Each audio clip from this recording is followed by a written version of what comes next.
আল্লাহ পাক জবাবে বলছেন এবং শিখিয়ে দিচ্ছেন নবী করিম সাল্লাল্লাহু আলাইহি ওয়াসাল্লামকে, সাহাবায়ে কেরামদেরকে, যে তোমরা এই দোয়া বলো। এটা মুখস্থ করে নেবেন, এই দোয়াটি, এই আয়াতটি। যদি বালা মুসিবত আসে তো এই বলবেন, কুল, কুলটা বলবেন না।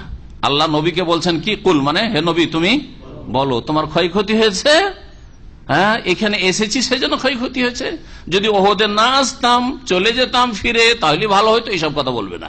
বরং কি বলো, হে নবী বলো, লাই ইউসিবানা ইল্লা মা কাতাবাল্লাহু লানা হুয়া মাওলানা ওয়া আলাল্লাহি ফালিয়াতাওয়াক্কালিল মুমিনুন।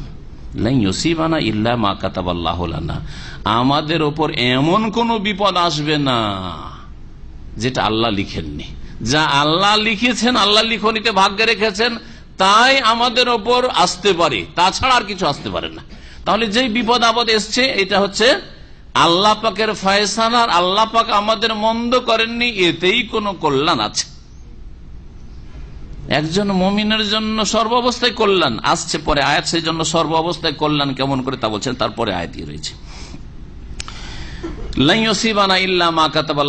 এতে কি তকদিরের ওপর অপ্রীতিকর অবস্থা, তকদিরে ভাগ্য খারাপ হলো, তারপরে যখন বলেন লাই ইউসিবানা ইল্লা মা কাতাবাল্লাহু লানা, এতে কি হবে, মনের মধ্যে যে জ্বালা, দুঃখ, কষ্ট, শোক, এই শোকের ওপর কি করা হবে, জি মলম দেওয়া হবে, শোকের চিকিৎসা করা হবে, শোকের ওষুধ। হয়ে গেছে, ঘটে গেছে, আর তো করার কিছু নেই, তখন আল্লাহ পাক ভাগ্যে রেখেছিল সেই জন্য হয়েছে, আল্লাহ যদি না রাখতেন হয়তো না, আল্লাহ পাকের ইচ্ছা, আল্লাহ নিশ্চয়ই এতে কোনো কল্যাণ রেখেছেন। লাই ইউসিবানা ইল্লা মা কাতাবাল্লাহু লানা, যতক্ষণ পর্যন্ত কোনো অপ্রীতিকর অবস্থা ঘটেনি যথাসাধ্য বাঁচার চেষ্টা করব, ঠিক আছে।